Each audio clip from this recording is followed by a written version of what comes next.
Subscribe कीजिए 10th class गणित channel को और बेल आइकन को दबाइए लेटेस्ट वीडियो देखने के लिए। हेलो फ्रेंड्स, आज इस वीडियो में हम प्रश्नावली 1.2 के क्वेश्चन को हल करेंगे। पीछे वाली वीडियो में मैंने आपको प्रश्नावली 1.1 के जो क्वेश्चन थे उनके बारे में मैंने आपको बताया था किस तरह से वो क्वेश्चन हल करते हैं।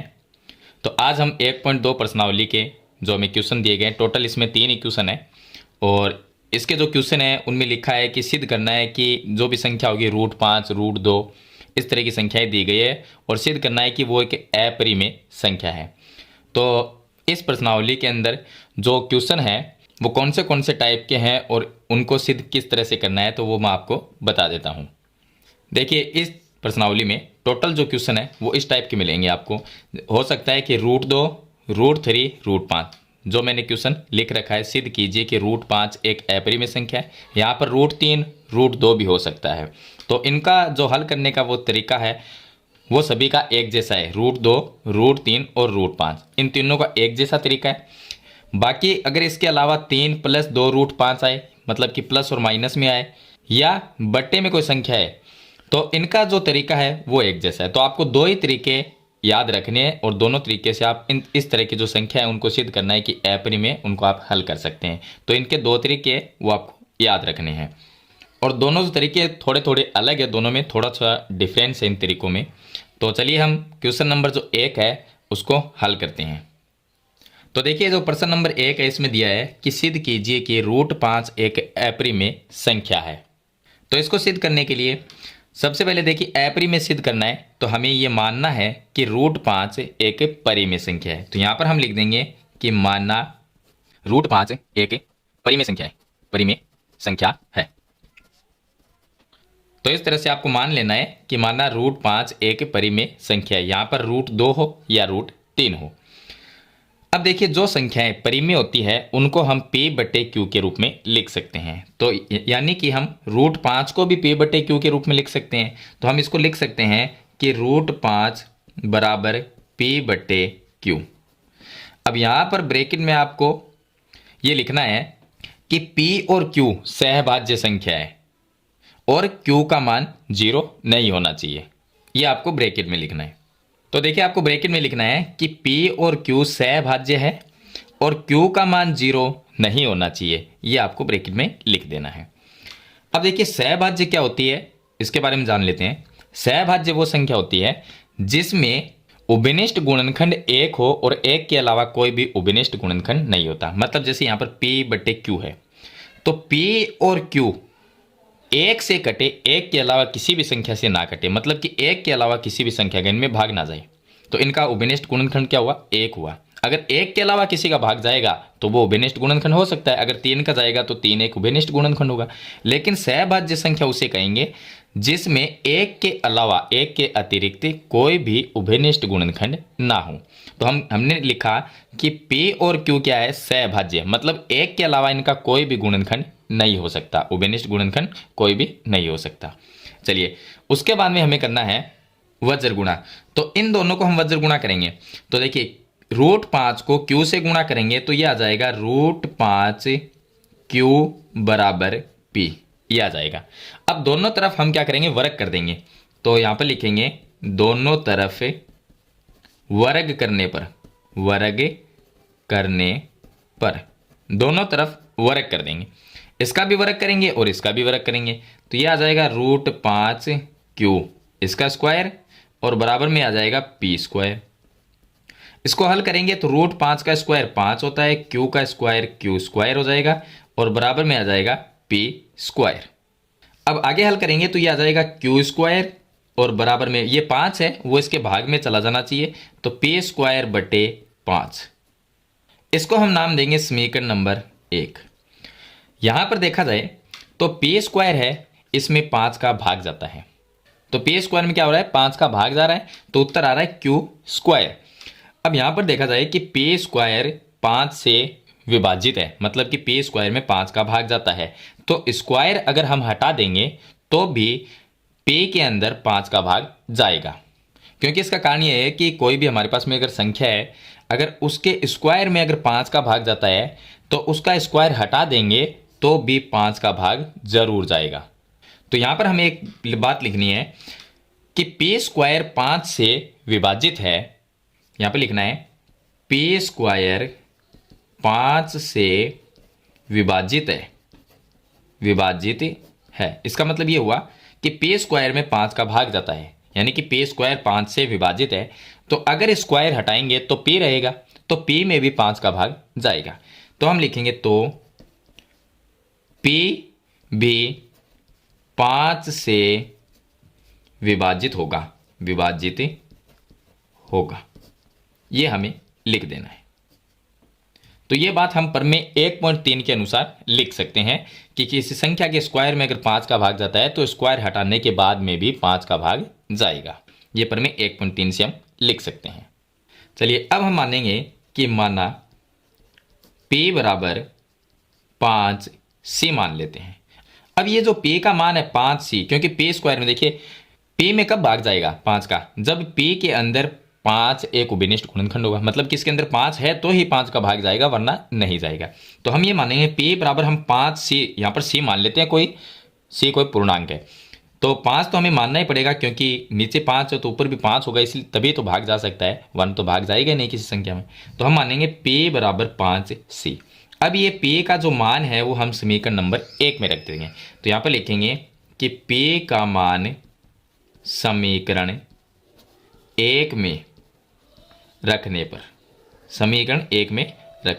पर, चलिए समीकरण 1 में रख देते हैं। अब जो समीकरण 1 है वो ये है कि क्यू स्क्वायर बराबर p स्क्वायर बटे 5। तो क्यू स्क्वायर की जगह हम क्यू स्क्वायर रखते हैं, बराबर p की जगह हमें लिखना है 5c, तो यह आ जाएगा 5c इसका स्क्वायर, और बटे में ये 5 है वो लिख देंगे। चलिए क्यू स्क्वायर का क्यू स्क्वायर बराबर 5 का स्क्वायर करेंगे तो 25, और c का स्क्वायर c स्क्वायर, बटे में आ गया 5।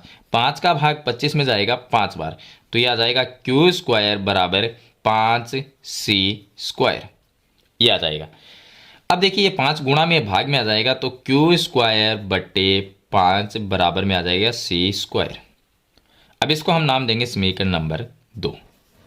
यहां पर देखिए समीकरण 1 और 2 लगभग एक जैसी है। तो समीकरण 1 में हमने क्या लिखा कि p स्क्वायर में 5 का भाग जाता है तो p में भी 5 का भाग जाएगा। यहां पर भी ऐसे ही लिखना है कि देखिए q स्क्वायर में अगर 5 का भाग जाता है तो q में भी 5 का भाग जाएगा। तो हम यहां पर लिखेंगे कि q स्क्वायर 5 से विभाजित है, 5 से विभाजित है मतलब 5 का भाग q स्क्वायर में जा रहा है, तो 5 से विभाजित है, तो इसका स्क्वायर हटाएंगे तो भी 5 का भाग जाएगा। तो हमें ये लिखना है तो Q भी 5 से विभाजित होगा, जैसा हमने समीकरण 1 में ये लिखा था वैसा का वैसे यहाँ पर लिखना है, 5 से विभाजित होगा, ये लिखेंगे। अब हमने ये देखा कि समीकरण 1 और 2 से हमने ये देखा कि भाई यहाँ पर p स्क्वायर में भी 5 का भाग जा रहा है तो p में भी 5 का भाग जाएगा। q स्क्वायर में अगर 5 का भाग जाता है तो q में भी 5 का भाग जाएगा। देखिए 5 का भाग कब जाएगा किस संख्या में, किसी भी संख्या में 5 का भाग तभी पूरा जाता है जब उस संख्या के गुणनखंड में 5 हो, जैसे कि मान लीजिए 25 हमने लिया और 25 के गुणनखंड करो तो 5 गुणा 5। अब 25 में 5 का भाग दे रहे हैं हम, कब जा रहा है, जब 25 के गुणनखंड में 5 है तभी 5 का भाग जा रहा है। अब यहां पर 10 ले लेंगे, 10 में 5 का भाग क्यों जाता है, क्योंकि 10 के गुणनखंड के अंदर 2 गुणा 5 इसके गुणनखंड है। अब देखिए इसके गुणनखंड में 5 है वो है, इसलिए इसके अंदर 10 में 5 का भाग जा रहा है। अगर हम 6 लेंगे कि 6 में 5 का भाग चला जाए तो नहीं जाएगा, क्यों, क्योंकि 6 के गुणनखंड के अंदर 6 के गुणनखंड करेंगे तो 2 गुणा 3 आएगा, और इसके गुणनखंड में 5 है ही नहीं, तो 5 का भाग कहां से जाएगा, तो 5 का भाग नहीं जाएगा।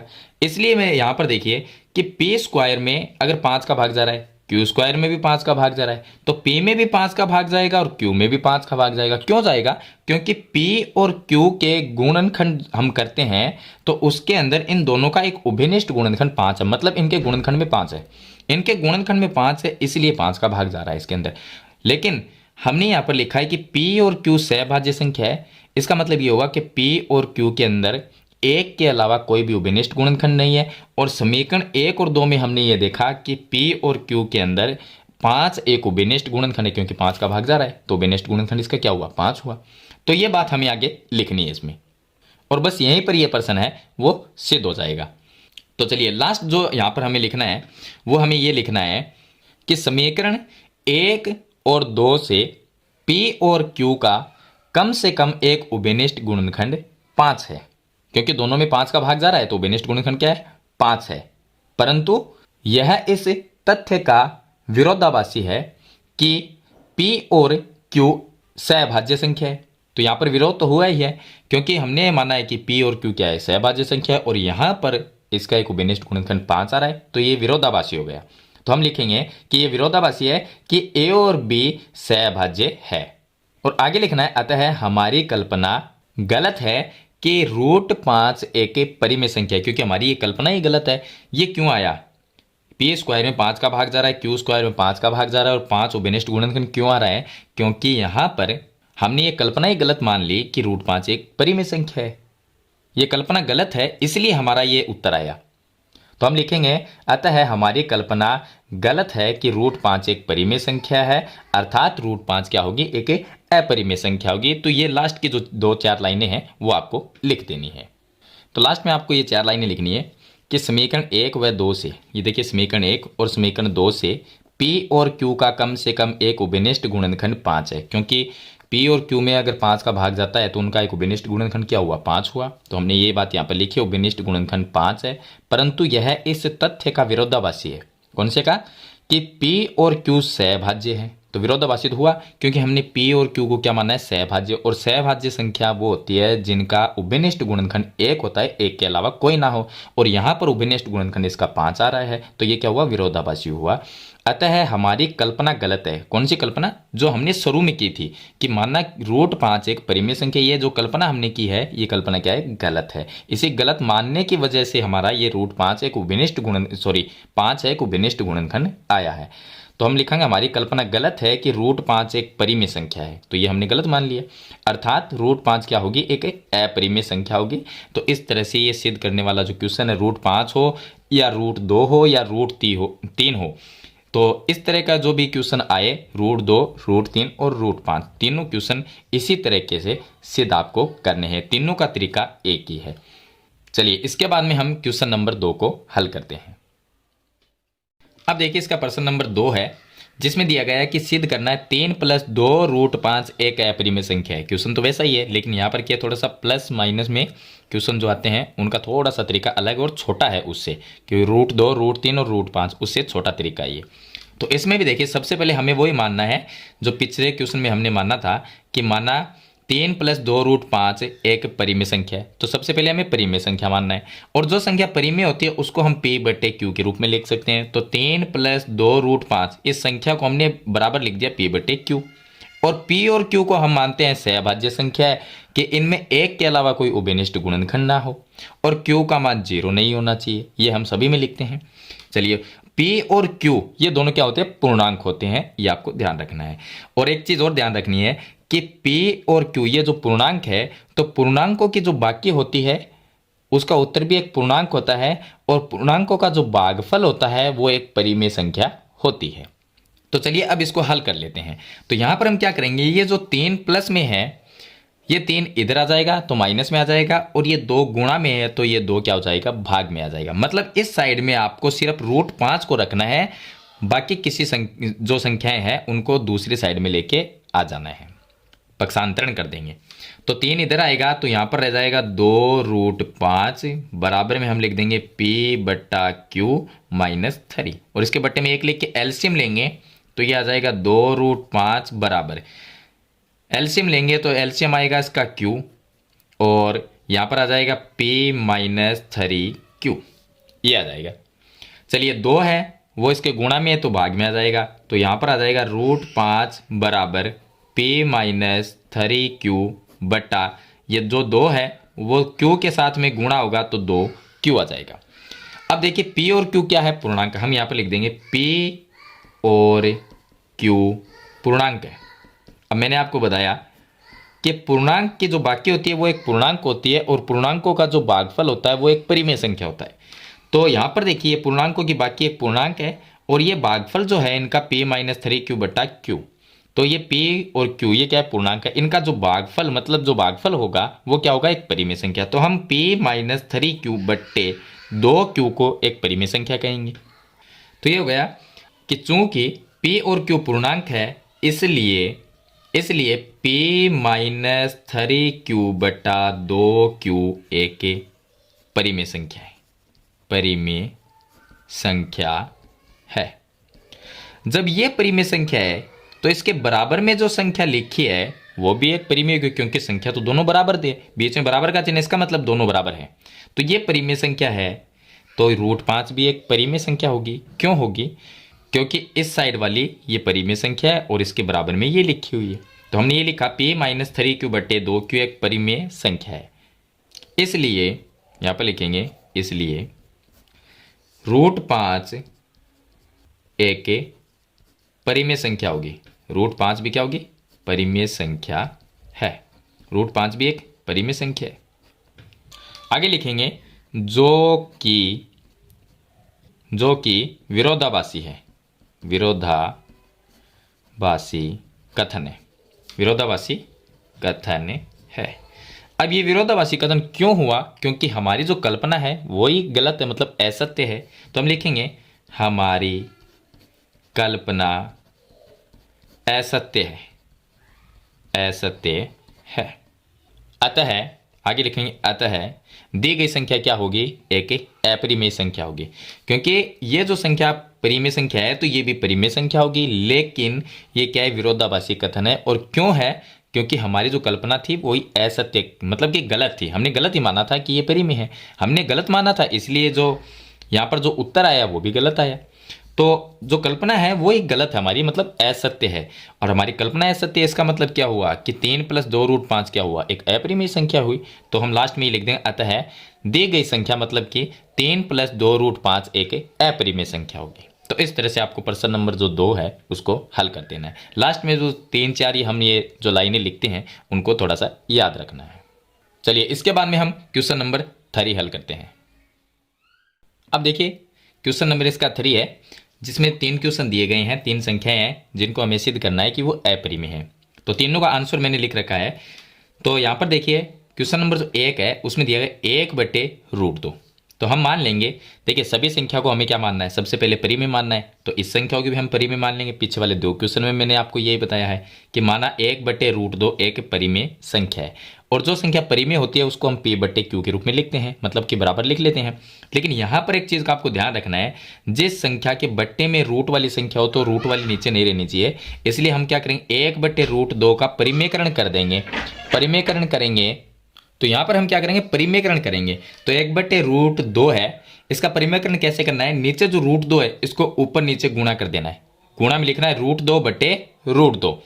अब यहाँ पर 1 गुणा √2 होता है √2, और बराबर में √2 को √2 से गुणा करेंगे तो ये 2 बन जाता है। तो अब इस संख्या को हम क्या करेंगे? p/q के बराबर लिख देंगे। तो हमने लिखा √2/2 बराबर p/q, और सभी में ये लिखते हैं कि p और q सहभाज्य है और q का मान 0 नहीं होना चाहिए, सभी में क्वेश्चन में लिखते हैं। अब इसको हल करके इस साइड में सिर्फ √2 को रखना है, इस साइड में बाकी संख्याएं इधर आ जानी चाहिए, पक्षांतरण कर देंगे।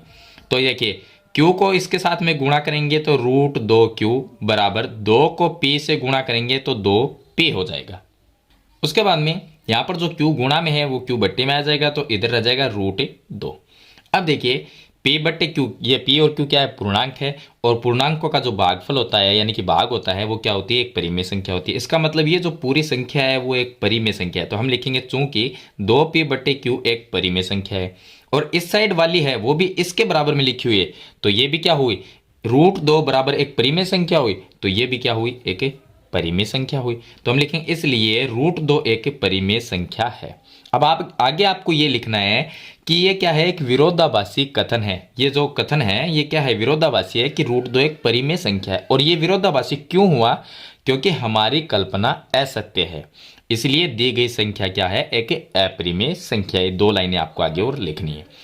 सेकंड क्वेश्चन है, इसमें 7√5 है, सिद्ध करना है कि ये एक अपरिमेय है। तो हम परिमेय मान लेंगे कि 7√5 एक परिमेय संख्या है, और जो संख्या परिमेय होती है उसको हम p/q के रूप में लिखते हैं, और ब्रैकेट में p और q सहभाज्य संख्या है, ये सभी में लिखते हैं।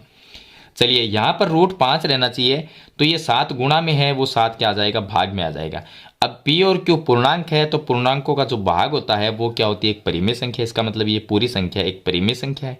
तो ये पूरी अगर परिमेय संख्या है तो इसके बराबर में जो रूट 5 है वो भी इसके बराबर में लिखी हुई है, तो ये भी क्या हो जाएगी, एक परिमेय संख्या। तो इसलिए रूट 5 एक परिमेय संख्या है। लेकिन ये क्या हुआ, एक विरोधाभासी कथन है, क्योंकि हमारी कल्पना असत्य है, अतः दी गई संख्या क्या है, एक अपरिमेय संख्या है। तो 2 लाइनें आपको आगे लिखनी। तीसरा क्वेश्चन में भी ऐसा ही करेंगे। ये क्वेश्चन तो मैं आपको बता चुका हूं, जो क्वेश्चन नंबर मैंने 2 बताया था उसमें मैंने आपको बताया था कि 3 + 2 रूट 5 वाला था, 3 + 2 रूट 5 ये था, ये दोनों सेम ही है। तो इसमें भी क्या करना है कि 6 + रूट 2 ये जो संख्या है इसको हम परिमेय मानेंगे, और जो संख्या परिमेय होती है बराबर में हम P/Q लिखते हैं। P और Q इस ब्रैकेट में लिखते हैं सहभाज्य संख्या, और Q का मान 0 नहीं होना चाहिए, ये इसमें लिखेंगे। उसके बाद में यहाँ पर सिर्फ रूट 2 रहना चाहिए, तो +6 है वो इधर आके -6 हो जाएगा। इसका एलसीएम लेंगे तो एलसीएम में आएगा रूट 2 बराबर P - 6Q/Q। एलसीएम लेना सभी को आता है।